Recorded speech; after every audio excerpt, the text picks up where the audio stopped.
मग आपण मँगो शेक बनवूया.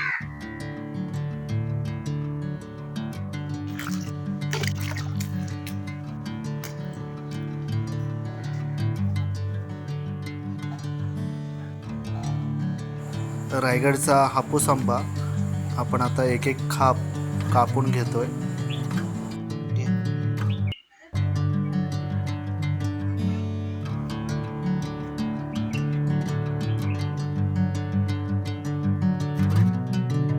आपला रायगडचा आंबा कसा लागतो? भारी ना.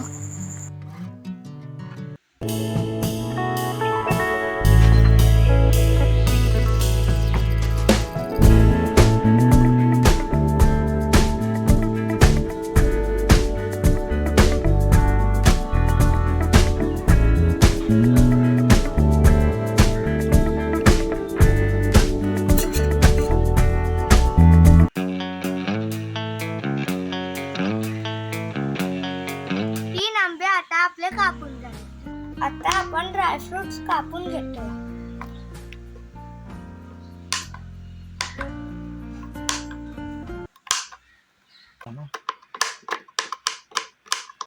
आता आपण आंब्यामध्ये ड्रायफ्रुट्स, दूध आणि साखर टाकणार आहोत.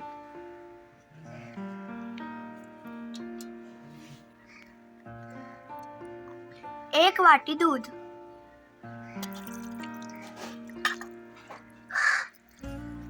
अर्धी वाटी साखर,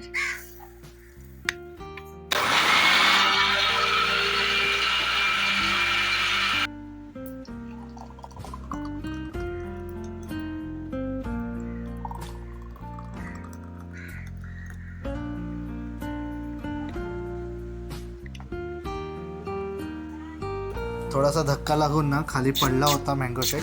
आणि बघा, दाणे दाणे पे लिखा है खाने वाले का नाम.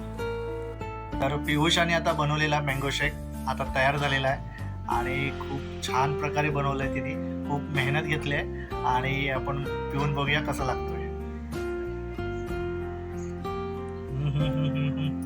खूप छान असा मँगो शेक तयार झालेला आहे, पियुषाने बनवला आहे आणि त्याला टेस्ट पण भारी आलेली आहे. हा व्हिडिओ आवडला असेल तर व्हिडिओला लाईक करा, चॅनलवर नवीन असेल तर सबस्क्राईब करा.